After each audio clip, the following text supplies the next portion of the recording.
Hey you guys, welcome back to another one of my videos. If you're new here, my name is Holly and thank you so much for watching. So to get started, let's talk about my little earrings. They're like little bubble tees. They are so cute. They're from my friend's business, the Aurora Collective. Please go give her a look if you would like to. She's a small little business and I'm sure she would love your support. This is actually the second time I'm filming this video. I filmed it last night, but the lighting was like so shocking. So please give this video a thumbs up and comment if you want to, because I'm really putting in the effort with this one. But today I'm going to talk about the case of Rajesh Osborne. This case actually doesn't have a lot of information on it, and it is a good thing in a sense because I do try and cover cases that haven't gotten that much coverage. But it is sad because when you learn about the case, you'll realize that the children involved, I just feel like they haven't really gotten the media attention that they deserve. I actually don't cover cases with children very often, only because personally I find them quite upsetting. They're the ones that really hit me,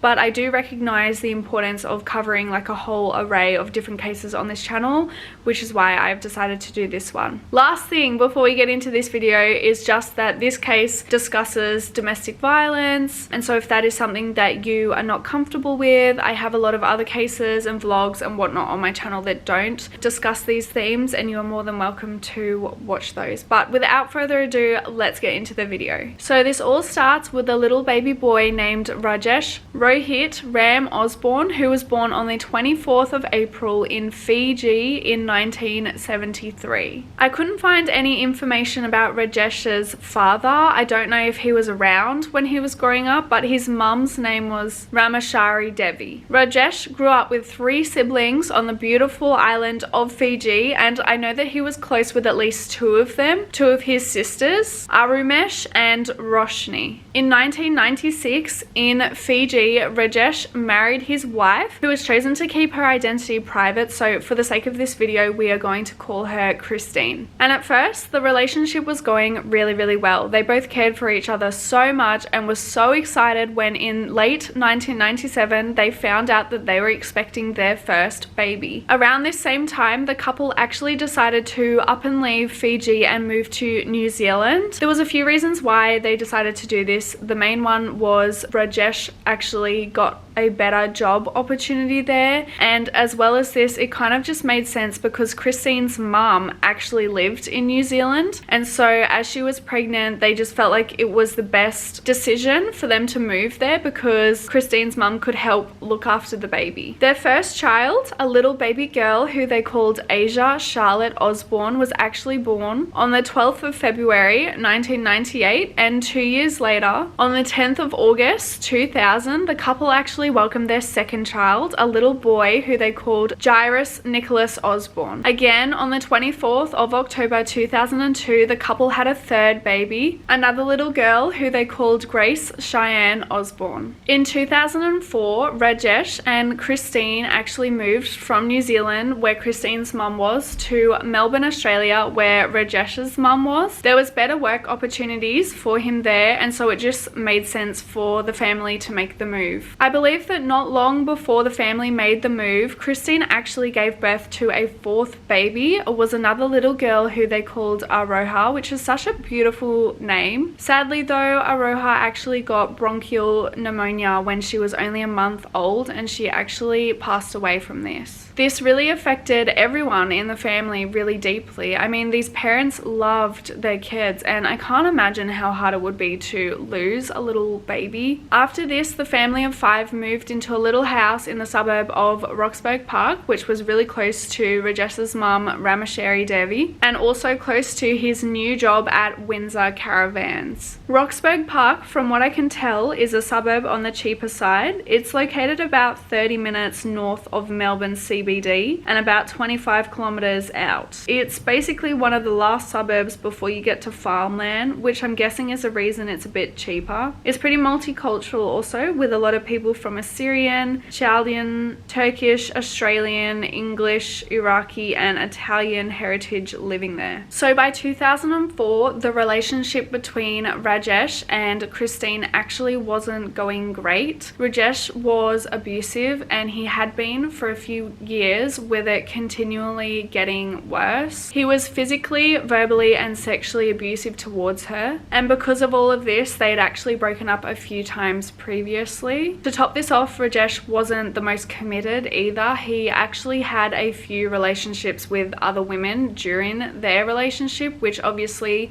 Christine wasn't very happy with at all. And so by 2005, Christine had had enough, and the relationship officially came to an end. Rajesh kept the 3 children, and Christine was the one that left. She actually didn't see her kids very often at all after this. She knew that her kids were very loved by Rajesh. He adored all 3 of them, and she hated that they had seen all the violence that he took out on her when she was part of the family unit. And although Rajesh was very violent towards Christine, from what we know, he was never violent towards his children. And this is probably why Christine felt comfortable in making the decision for her to leave and the kids to stay. And she didn't take this decision lightly. It was definitely not something that was easy. And this is pretty apparent by the fact that they broke up a few times before this. But like I said, this time it was official, and Rajesh didn't take it too well. Only a few days after the separation, Rajesh actually attempted to take his own life. He overdosed on ibuprofen. It wasn't actually enough that he passed out or anything like that, but he did end up taking himself to hospital. When he was there, he said that he had a really sore stomach, but he wasn't feeling suicidal any longer. And I don't believe he had any long-term effects from the overdose either, which is good because I know sometimes you can get things like kidney failure and whatnot. So yeah, it seems like he avoided all of those things. In 2006, Rajesh started a new relationship with a lady who we will call Alice. The relationship moved pretty fast, as by 2007 they were already married, and Alice had 2 kids, and so the 3 of them all moved into Rajesh's house with his 3 kids. Around this time, he switched jobs and he started working for Concept Caravans in Camberfield. He basically worked on the caravans, fixing them up, and it seems like he enjoyed his job, and he had a few friends there as well. One man called Clint Magdadero was on friendly terms with Rajesh, and he said he was someone who was always smiling, he was pleasant, and he was just the type of person to get on with a job. And another co-worker described him as hardworking and always ready for a laugh. And I find it really interesting that his colleagues described him like this, because it's apparent that at home he was a completely different person. He was really violent towards Alice, and by 2008 they'd actually separated, and Rajesh moved out with his 3 kids, Asia, Jarius, and Grace. And they moved into their grandma's house with their dad. By this point, Asia was 10, Jarius was 7, and Grace was 5, and they all attended primary school at the Roxburgh Park Primary, and they were all really academically gifted. They all participated in programs for bright students, and they had a lot of friends also. The kids got along with each other as much as kids do, and Rajesh loved them. He would always talk about his kids to his co-workers and siblings, and they just seemed like your standard happy, normal family. By 2009, Alice and Rajesh were still separated, although not divorced. Alice though was trying to really distance herself from her ex because of his behaviors, and Rajesh was having a really hard time accepting this. He would contact her regularly, trying to organize to see her, and she didn't want this. She was scared of him because he wasn't a nice person to her. The thing was though, the more she tried to avoid Rajesh, the more threatening and controlling he would try to be. By November of 2009, Alice had filed for divorce, and this divorce became official on March 1st, 2010. Interestingly, only 4 days later, Rajesh and Alice actually took a trip away together to a suburb called Torquay, which is like a little beachside suburb in Melbourne. I guess maybe because Alice had filed for divorce so long before, there was a chance that maybe in that time they'd sort of reconciled and started seeing each other casually again. Or maybe this was the first time they'd seen each other since the previous year.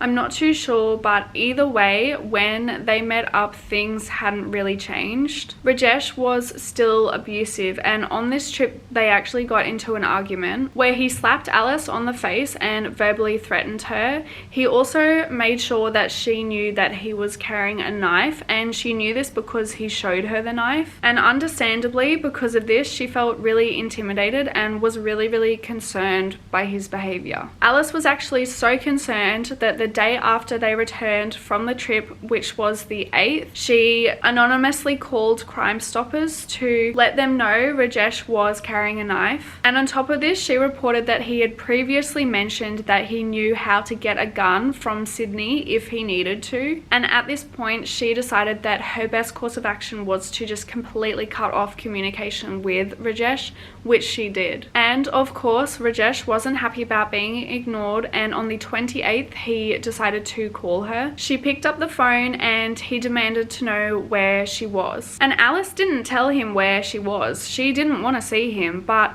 not too long after this, he actually turned up at her house. She asks him to leave, but he doesn't, and instead of leaving, he actually manages to get himself inside her house, where according to Alice, he sexually assaults her and then leaves. Alice, of course, was really shaken up by this whole incident, and so on the 30th of March 2010, she makes her way to Broadmeadows police station, where she tells police about this sexual assault as well as some other incidences of verbal assaults that she'd experienced with Rajesh. She did not want her ex-husband to continue contacting her, and she told police that she felt like going and talking to them was her only option if she wanted to keep herself safe. Because of all of this, Rajesh Osborne was called to court on the 1st of April, which he attended, and I believe that Alice attended also. When he was there, he was given an AVO, which basically means there was a few rules that he had to follow. One was that he was no longer able to contact Alice, follow her, damage any of her property, go within 200 meters of her workplace or home, post anything about her online, or get anyone else to do any of these things for him. Rajesh managed to follow these rules for a total of 2 days, before he called Alice stating that he was sorry for his behavior and he still loved her. This guy just does not get the hint. So she decided to take this information to the police the following day, which was the 4th, and Rajesh actually happened to call her while she was at the police station. This actually turned out to be a good thing, as Alice was advised to pick up the phone call and put him on loudspeaker so that the police that she was with could hear what he was saying. On this call, Rajesh again confessed his love for her and said that he wanted to work things out. Alice told him he was breaching his order and she wanted to be left alone, and he said that he knew he could go to prison for contacting her, but he didn't seem to care. And again, only 2 days later, on the 6th, Rajesh at around 5:30 took it upon himself to drive to where Alice worked and wait outside until she finished work. Alice, of course, was really freaked out and drove herself straight to the police station, and a police officer actually accompanied her back to her workplace, and by the time they got back, Rajesh was gone. It actually happened that same day Alice had contacted police via email, letting them know that her ex-husband had mentioned to her that he was in the process of getting himself a gun. The person she had sent this email to was Detective Senior Constable Lauren Loopy, and when Alice sent the email, Lauren had actually finished work for the day, so she didn't receive this email straight away. On the 7th, Rajesh texted Alice again. He said he had gotten counseling and he really wanted to resolve their issues, as he was aware that he had made a huge mistake. He also asked Alice not to tell police about this message, and this would actually be the last contact these two had, as the same day Rajesh was asked to attend to Broadmeadow Police Station to participate in a formal record of interview in relation to the alleged breaches of the intervention order, which he did after getting a lawyer. He was interviewed by Detective Senior Constable Hayden Beale and Detective Senior Constable Isaac Papadopoulos. The important thing to note here is that at the time when Rajesh was interviewed, the information that Alice had sent to Loopy in regards to him having a gun had not yet been forwarded to them, so they weren't aware of that probably pretty important piece of information at the time. And when Detective Beale did his LEAP checks, it came up that he had no prior criminal history and he also had no guns registered to him. And the thing is, even if he had had a gun at this time, it would have been obtained illegally anyway, meaning that these firearm checks would not have shown that he had a gun. But I guess it's more the fact that police probably would have questioned him more about guns if they knew that he had talked about obtaining one. In the interview, Rajesh declined to comment on most of the questions that the detectives asked him, but he was charged with breaching the intervention order, though he was released on bail. He was summoned to appear at Broadmeadow Magistrates Court on the 27th of July 2010, but this didn't happen, and it will become pretty obvious as to why in just a minute, so keep watching. I'm really good at cliffhangers, I know.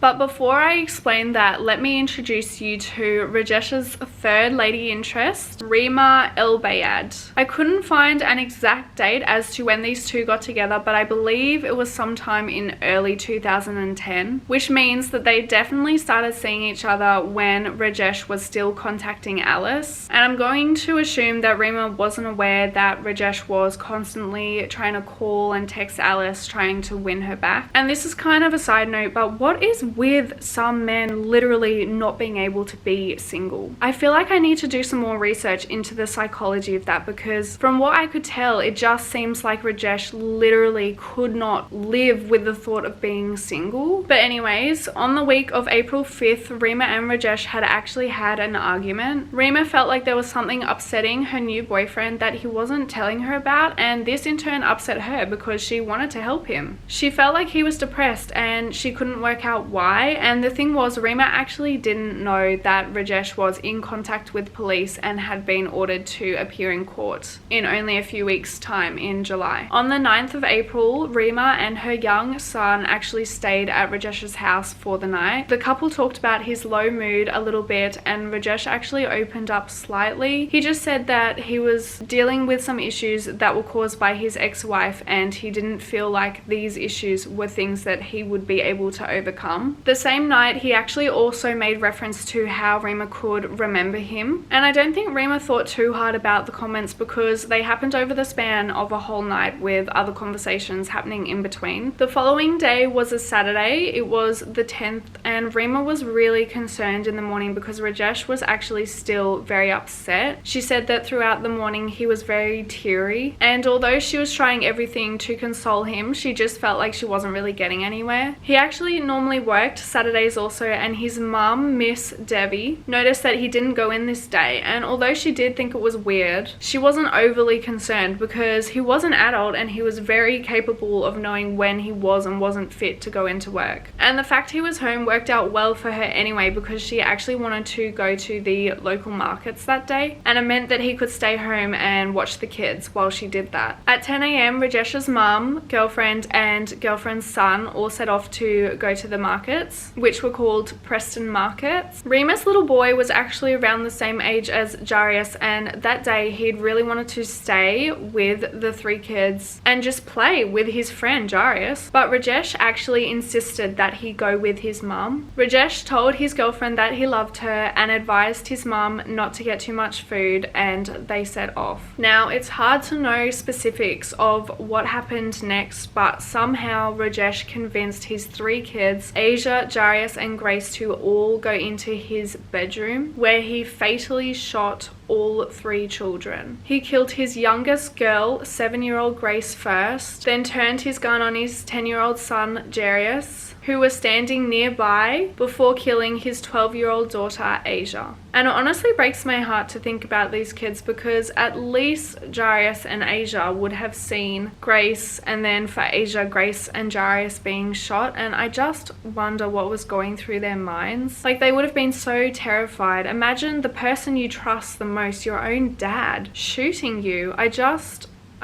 can't comprehend. Rajesh Osborne wasn't finished though. After he murdered his three children, he took the gun, turned it on himself, and killed himself. No neighbors heard any commotion when all of this happened, and it was actually Rima and Rameshwari who found the scene 3 hours later when they returned from the markets. The gun he used was a sawn-off rifle, caliber pump-action rimfire rifle, and it was not registered in Victoria or anywhere else in Australia. After all of this happened, there was obviously an extensive search into where Mr. Osborne got this gun. And what was interesting is, to this day, detectives cannot work out where he got it from. We don't know whether he had it for a really long time or whether he had gotten it really recently, like he implied to his ex Alice. After this event happened though, absolutely everyone in the community was just shocked. The school that the kids went to put out a few statements talking about how the kids always seemed happy, and Rajesh always came to parent-teacher interviews and seemed really interested in the kids' progress. And the kids always attended school really regularly and were well adjusted to school life. One neighbour, Lloyd Chelverantnam, said the kids were very playful and seemed really happy and well behaved. And his wife added that the kids seemed really happy and Rajesh was never seen raising his voice at the kids ever. Not that raising your voice at your kids is bad, but I think it was just more like he didn't seem like a violent person at all. Even Rajesh's co-workers said he seemed like a friendly guy who cared so much about his kids. It was shocking that someone who appeared so devoted to their children could do something like this. When the crime scene police got to the Roxburgh Park house, they tried to find any clues as to why Rajesh would have done something like this, and they did find something. Rajesh had actually left a suicide note which was directed to his ex-wife Alice, and I couldn't find the whole note, but I'll read the part that I could find. So the note reads as follows: "Please let this find my ex-wife Alice. You twisted your story to take revenge on me. You know how wrong your motives are. To get things to go in your favor, I can't believe you will go so low. How many times you've dug a hole for me and my kids. Only this time you have dug it so deep I cannot come out of it.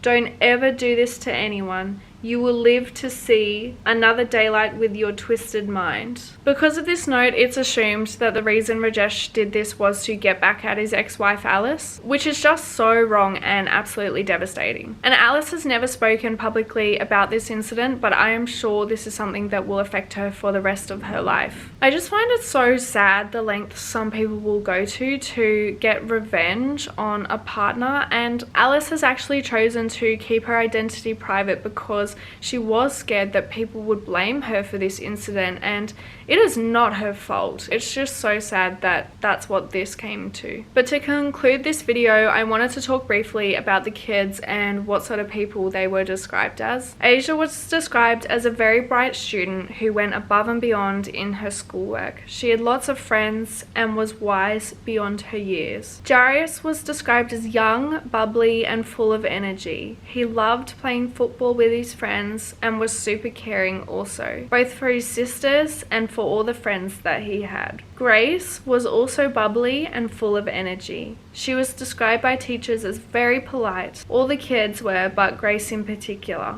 She also had a lot of friends. She had the type of personality where she just wanted to help anyone. She was always willing to assist her other classmates if they needed a hand, and she loved learning. As always with these type of cases, I will leave links below to different services that support and deal with people who are experiencing DV. I'll link my Instagram below also. If you guys want to see more of me, you are very welcome to follow me on there. Please like this video if you want to, and subscribe. It would make my year, and I hope you guys are having a wonderful day wherever you are, and hopefully I will see you in my next one.